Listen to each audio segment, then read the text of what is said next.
congratulations, you turned professional bodybuilder, but that was your last show because as you continue competing, you probably gonna die. You know, as I see myself in the mirror, I think, oh, he's sexy. No, just kidding. And please remember that nobody cares.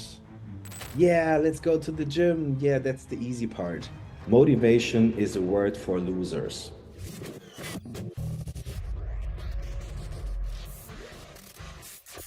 السلام عليكم ورحمة الله. جيسبر تكونوا مزيان وبخير وعلى خير وأحوالكم طيبة. نبدأ الحلقة إن شاء الله بالصلاة والسلام على سيدنا محمد صلى الله عليه وسلم. مرحبا بكم في حلقة جديدة من بودكاست جينات مع الضيف الكريم مايك سومرفيلد. Mike, it's truly an honor to have you here with us today. Thank you so much for accepting our invitation and taking the time to join us on Genetic Podcast. Klan, first of all, my brother. How you doing? You good? Yeah, good. What about you? Yeah, and had an amazing workout today. Tomorrow is off, and I'm really exhausted. We're getting really close to the show. Yeah, I know. Now timing come. Yes. So let's start with the first question. So can you take us back to the very beginning? What first inspired you to step into the world of bodybuilding? I would say the biggest influence was my dad. So he competed when I was younger, and he competed with big names such as Dennis James, for example. And I have a picture on my laptop where I can see him on stage with Dennis as really young people, really young guys. So I saw him. He was strong. He was proud. He was, the strong dad. And as a kid, you want to be as strong as your dad and stronger. And he showed me how to train, or better said, I watched him a lot and I saw what kind of food he's eating. And he explained me something. So he told me that chicken breast is better than hamburgers and, all that Yeah, I know. stuff. And since then, it became kind of my lifestyle. Yeah. So looking back, what was the biggest turning point in your career that shaped who you are today? Oh, I got many, many, many. And I love every one of them. The harder, the better. And I guess the hardest lesson I had to learn was 2018, the day of my birthday. And I was walking outside in the sun, and my skin started to burn really, really bad. And I did not understand where it's coming from because I was not in contest prep. I wasn't off season and I was quite healthy. That's what I thought. But then I started to scratch my skin and I had all my skin under my nails. So I just peeled my skin off and Oh, I just pulled my skin from my body.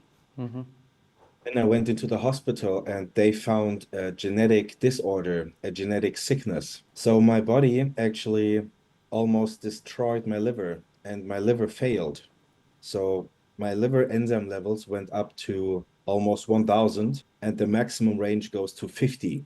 So oh, 20 times that's too over much. the Yeah. max. And then the doctors told me, congratulations, you turned professional bodybuilder, but that was your last show because as you continue competing, you probably gonna die. And then I said, okay, let's see who's last man standing. It's the devil or it's me. And thank God I can still compete today. So we're really healthy. I understood where it's coming from, how we can treat it. And that actually helped me to understand medicine, health, recovery in Yeah, general when it of course. comes to healthy bodybuilding. As you guys know, bodybuilding is a really tough sport. Yes. So we need to make sure that we're healthy all the way. And I got a deep understanding with all the doctors, professors, researchers I worked together in the past, how that's done, how that works. So I can tell my clients how to be really healthy, and I can show them a better way to create a beautiful body without hurting themselves. So what's the hardest sacrifice you had to make on the road to becoming one of the best in classic physique? I don't want to say it's a sacrifice because a sacrifice means a loss. But in the end, it's my decision what I want to offer in order to get what I want to have. Let's say you are open to work for 10 hours in a bakery. You get money for that. So I'm open to spend 10 hours of my time to get $2,000. I was open to sacrifice birthdays, Christmas dinners, parties, events, fun times, anniversaries, all these moments. And I'm still open to sacrifice these moments in order to achieve my personal biggest goal. And along the way, I understood that it's not about the food you eat. For example, on a birthday, yes, there's cake. Yes, there are super nice Yes, exactly. hamburgers and pizza. That's perfect. But why I decide to go to a birthday is not about the food. It's about the people. It's about the love. It's about the community. It's about my support.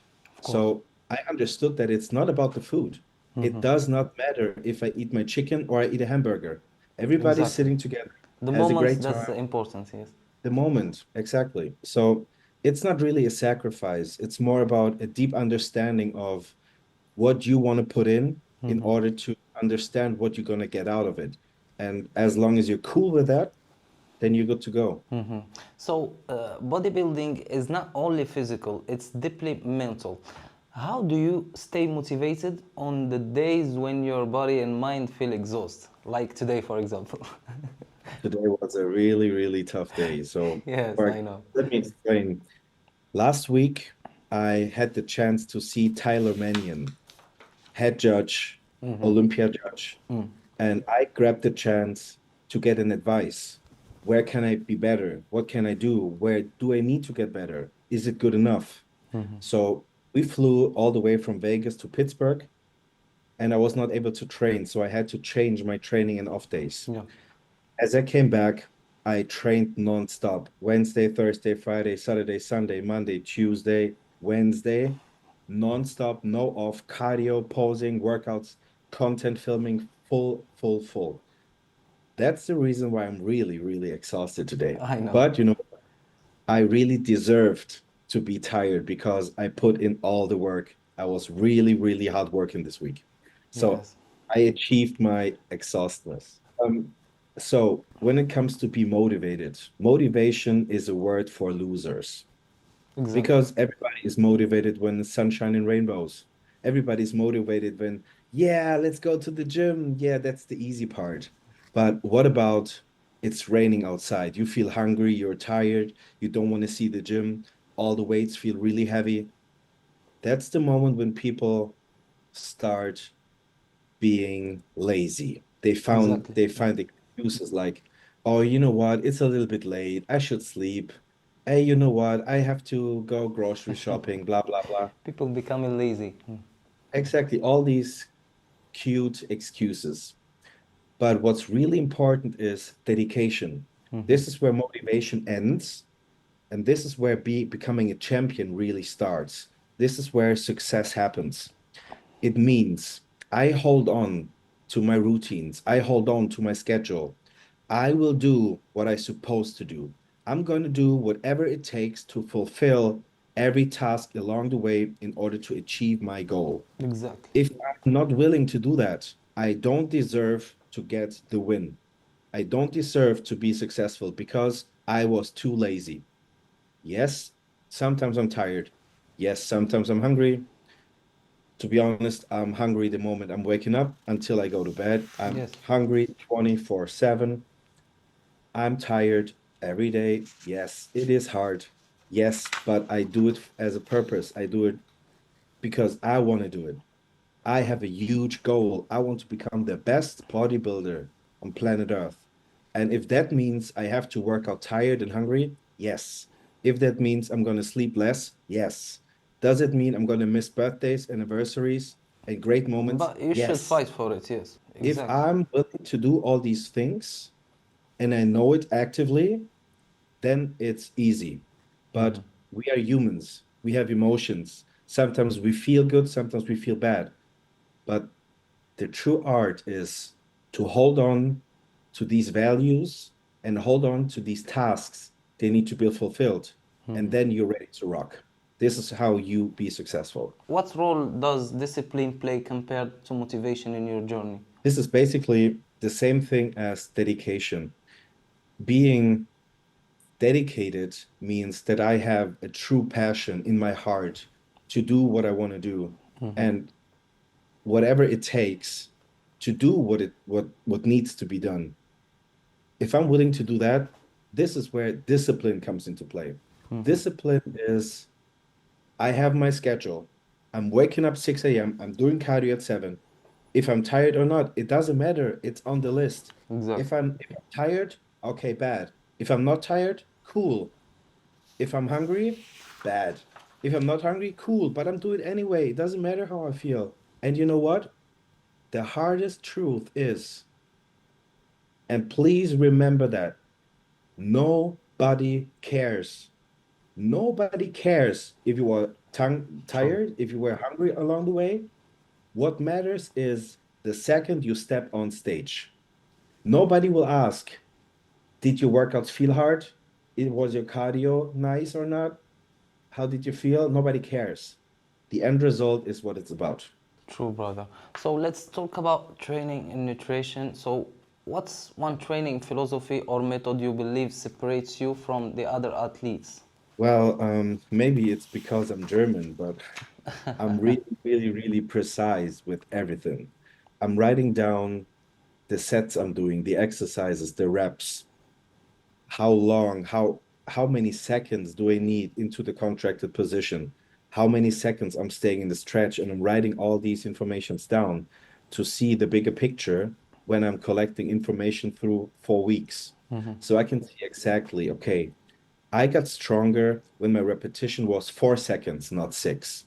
I got stronger when I did 2 sets instead of four. And then I have all this information based on my body, what my body is doing with nutrition, with sleep, with the workouts, with cardio. All these informations mixed together draws a bigger picture. And then, as I'm collecting all these informations, I can make better decisions. For example, I want to be bigger, I want to grow more muscle. Okay, I should maybe add one more set. I want to gain more muscle, so I need to sleep 1 more hour because I know if I sleep 1 more hour, I'll recover better. So So you I recover, can yeah. train more. True. That's the mechanery behind. So this is what I always tell my clients. Write down your numbers, write down how you feel, write down what's happening in your life so we know what happened 3 weeks in the past in order to make better decisions now. So the nutrition is often described as the hardest part. What's your approach to food during prep and off season? I never really eat bad foods, such as pizza, burgers, or like, cheap, dirty fast food. I see my body as a racing car. So if I want to drive fast and in high quality, what do I personally fill into my tank? Is it water?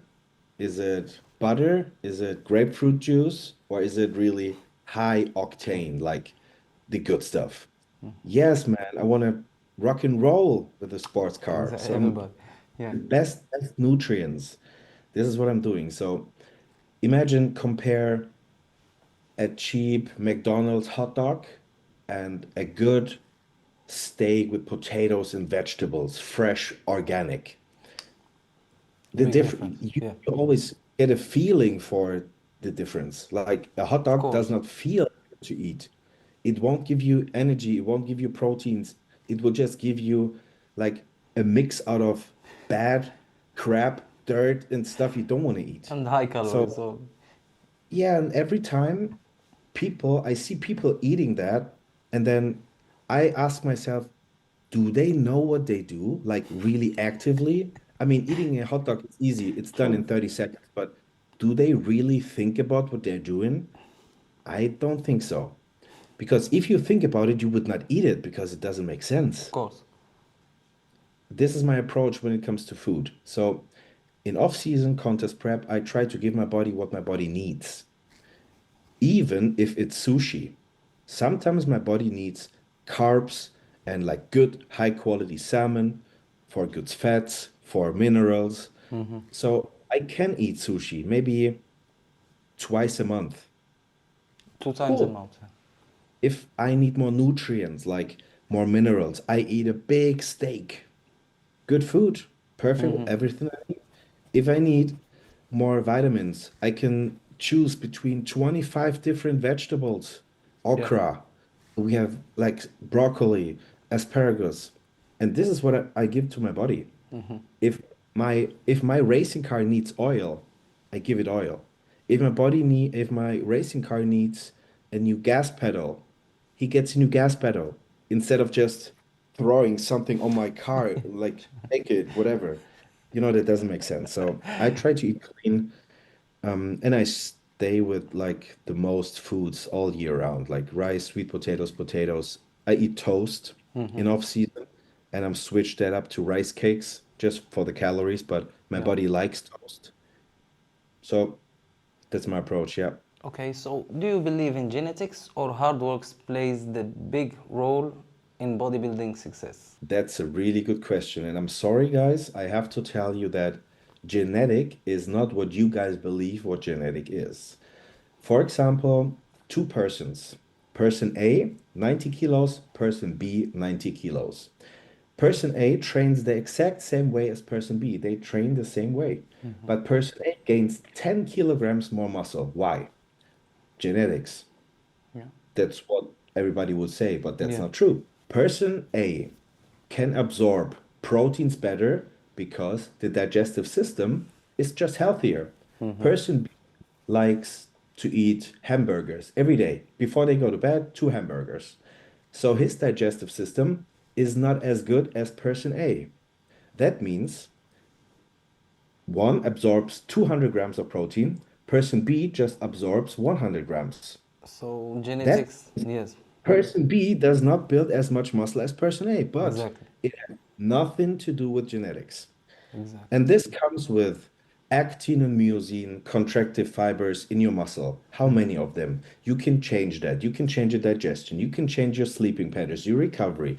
You can, oh my gosh, like there are 1 million different things. For example, if you eat broccoli, 400 grams, you gain 2 kilograms of more muscle. Maybe because your body, your digestive system can absorb a really strong mineral out of broccoli. But I can't do that. My body just can't do that because my digestion is different. And it's still not a genetic thing. There are genetic things, such as your bone structure, but even your bone structure can change. Secondly, the attachment of your muscles. So I have a really long bicep. It really starts from my elbow until my chest. So when I flex my biceps, it's not high, but it's wide. Exactly. If my bicep is a little bit shorter, it would be higher. This So is genetic. exactly. But everything else, it's manageable. But you just need to know how. And this is what I understood as a professional athlete and what my coach understood. So I can train my clients to turn them into machines to do what we want to do. Is it really necessary to go through a bulking phase to gain more size? And do you have any secrets about this step that's called benefit Moroccan athletes? I don't believe in overeating. So what it means is if my maintenance calories is around 3,000, this is where my body can everything it needs to do. It maintains body weight. What I don't want to do is 5,000 because that's just not necessary. So what's going to happen? You're going to gain body fat, you're going to gain water. That means your blood pressure will go up. That means like bad, bad blood markers will pop up because your visceral fat will, all these bad things. And you need to spend more money on food you don't need. True. And then after you gained 10 kilograms and 9 of 10 is like body fat, you need to diet that down. As you're dieting 9 kilograms of body fat down, you're going to lose 1 kilogram of body weight in muscle. So it's like, yeah, you worked really hard for nothing. Congratulations, smart. What I would recommend is to get like 500 plus calories. So my body has more than it needs, creating a positive stimulus in the gym, good recovery. Then we're gaining 2, 3, 4 kilograms over time.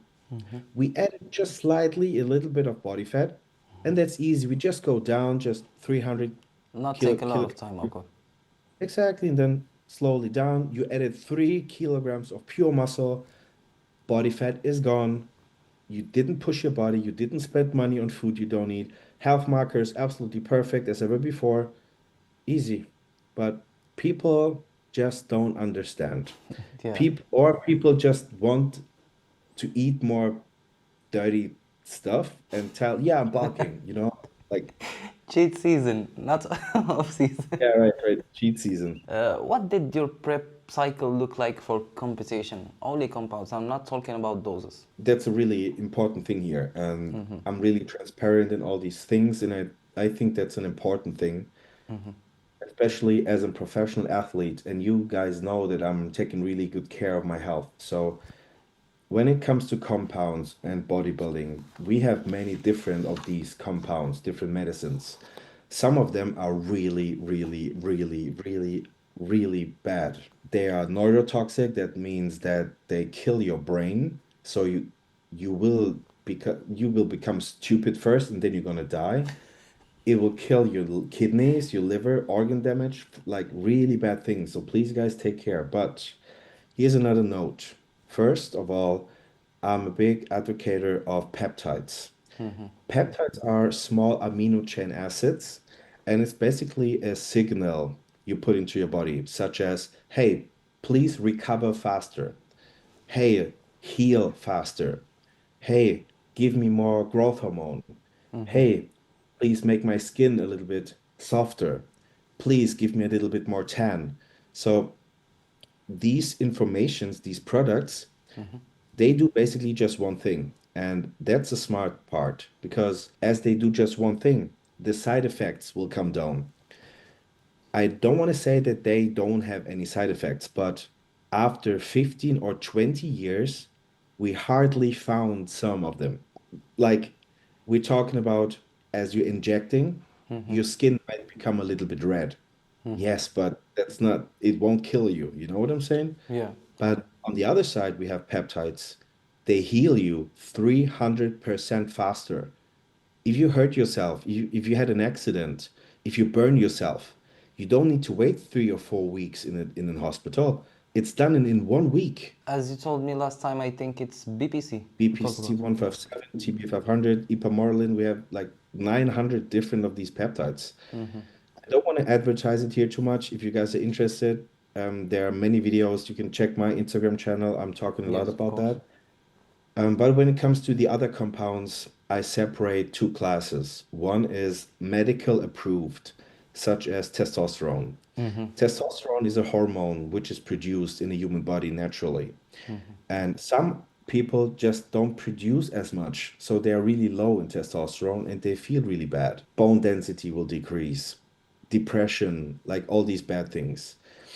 So people need the hormone to come back alive, to high up their blood markers in order to be in range, just to be normal. So these medications are used for 60 years without side effects, without bad side effects. These medications I would rather use instead of unresearched bad chemicals. So in other words, trenbolone.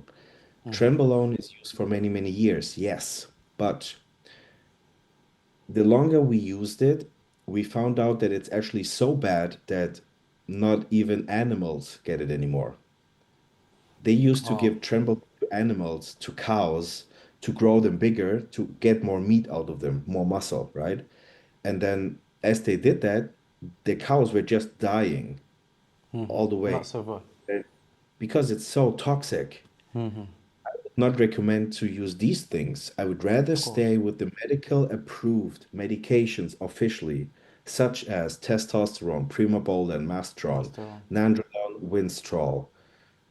There are many different T3, T4, clenbuterol. This is real medicine. Even though athletes might abuse or use it, we still have data that it will not kill you straight away. If you abuse it, that's a different story. Nobody knows what's going to happen. It's Of like course. vodka. One glass of vodka might be funny, might be cool, but a whole bottle of vodka might kill you. Maybe, That's it. yeah, yeah, true. So please, that's really important to understand. Before you touch one of these things, make sure you talk to a person. They know what it's about and what you should definitely not do. I will never recommend you to do that, but if you feel you want to do this, it's not my decision. I'm not your mom and I'm not your dad. Yeah, true. I'm just a guy who knows how these things work, and I'm trying to explain how you not kill yourself. Right? Exactly. So the next question, brother, do you use diuretics during the prep? No. No. There's just one thing we might use a diuretic, and that's not to dry me out. If you're not ready to compete, you're not ready. So a diuretic will not make you ready. A diuretic will just help to keep water away. So as you're carb loading, you guys know as you're eating carbs, you might also pull a little bit of water. In order to fill up my muscle fast, but not gaining water under my skin, I would use just a little baby bit, like a quarter of like diazide or whatever, just to make sure that my body is not pushing too much water inside me, just to keep my physique crunchy and ready to compete. Okay, brother. So, other question: do you cut out the salt during peak week? No. No, I keep my Never. salt as high as possible. So, do you include sugars during carb loading? No, to be honest, we always load really clean rice, potatoes, rice cakes, and that's it. Yeah. Okay. Sushi. If I'm lucky, I Sushi. get sushi. But that's rice and fish, so Yes. rice. Okay, so what kind of growth hormone doses do you usually run? I'm not a big fan of high HGH doses because as you see the product, the medicine as itself, yes, there might be a reason to increase it to high numbers, but I'm competing in classic. I don't need to be 150 kilos. I need to have a great shape, full round muscle.